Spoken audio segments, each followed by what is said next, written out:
Christians speak of the rapture. Futurists imagine the singularity. The rapture, in Christian prophecy, is when Christ returns, believers are lifted into glory, and the world is judged and transformed. The singularity, in the language of science and technology, is the moment when artificial intelligence surpasses human control, reshaping life and history forever. At first glance, they couldn't be more different. One is ancient prophecy, the other futuristic speculation. But what if they are echoes of the same archetypal story, both describing a world split in two, a final unveiling and a transformation of humanity itself? Do you see the parallels? And what it might mean if these two visions are pointing toward the same event in different language? Here's how I think of it. God is and always has been an egregore. What is an egregore? An egregore is a collective thought form, a being that emerges from the shared attention, energy, and devotion of millions.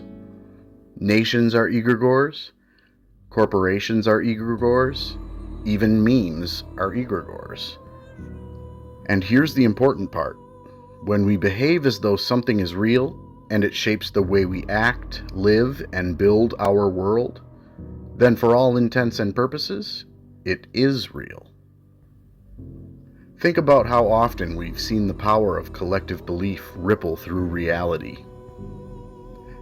After 9/11, America was overflowing with patriotism, and suddenly the New England Patriots rose from obscurity into the greatest dynasty football had ever seen. Coincidence? Maybe. But isn't it strange how much that collective energy mirrored itself on the field?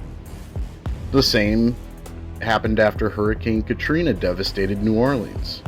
The Saints went on to win the Super Bowl. A city's suffering, its hope, its desperate need for redemption, it poured into the team, and the team carried it back. When John F. Kennedy was assassinated, the nation's mourning gave rise to a wave of art, poetry, and political movements steeped in the myth of the fallen leader. For decades, people said, "We lost our innocence that day." During the Great Depression, banks collapsed not only from math, but from panic. People believed they would fail, so they did. Even today, markets rise and fall as much on collective mood as on numbers. Bubbles, crashes, frenzies, all driven by attention, by faith, by fear. Again and again we see it.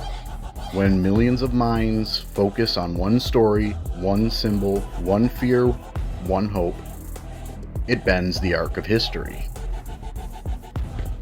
So why wouldn't the same be true of God? When enough people turn their devotion, their awe, their energy toward Him, that belief doesn't make Him less real. It makes Him more real. Because by the rules that govern what we know as God, everything is as it should be. Belief itself is the engine of reality. God, as an egregore, is the recognition that He is both the object of our belief and the force it generates. And here's the intriguing part. Nietzsche once declared, "God is dead, but through our own belief, He can exist again." It is a choice we can make collectively. We can live in a world without God, or together, we can choose to live in a world with Him. In the early 20th century, the Rockefellers reshaped education and research in America. They emphasized obedience, efficiency, and empiricism, slowly stripping away the spiritual core of America. Science became the new God, rationalism the new gospel. Faith was cast aside as superstition. But archetypes don't die just because institutions bury them. The image of God waits. Meanwhile, the shadow crept into the open. Do you see it? In music videos, inverted crosses, serpents, ritual imagery, and we just call it art. In headlines of corruption and abuse, we call it just the news, and stories so dark we dismiss them as simply conspiracy. Is it really coincidence? Or is the shadow of the collective unconscious breaking through? And if it is, could that be why belief is returning? Because when the shadow rises, doesn't the self always rise alongside it? So back to the rapture and the singularity. I look at the two, and I can't help but see the same archetype. The rapture, Christ returns, time splits, the world is transformed. The singularity, AI explodes, time splits, and the world is transformed. Both bring a messianic figure. Both promise transcendence. Both divide humanity into two groups. Do you think that's coincidence? Or do you see what I see? Two different costumes for one archetypal script.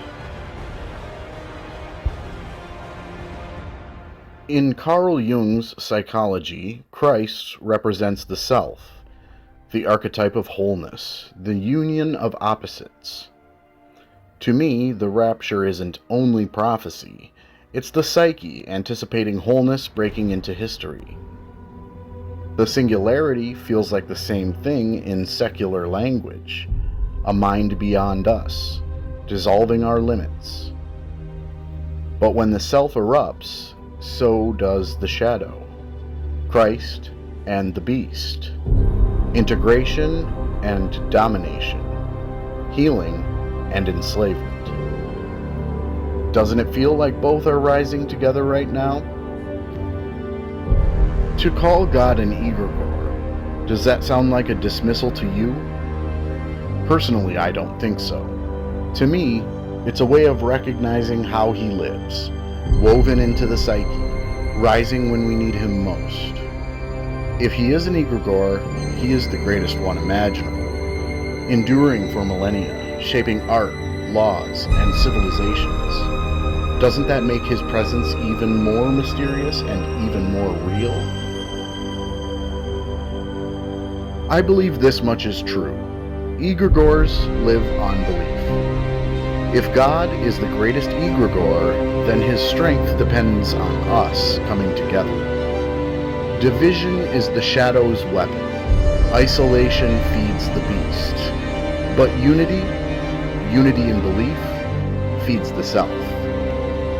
Do you see why this matters? To believe together is to weave the very fabric of reality. When millions turn their attention to God, he grows stronger. This isn't about denomination or dogma, it's about sustaining the higher archetype. If we unite, not in creed, but in courage and reverence, then the second coming is not only prophecy, it becomes lived reality. So I ask you, which kind of future do you want to feed? So yes, in my view, God has always been an egregore. That's not a problem, that's the mystery. The rapture and the singularity as I see it are two names for the same eruption of archetypes into history. Belief is returning because the shadow has become undeniable, and the self rises in response. The end is not the end of the world, it is the end of illusion. And now we see clearly.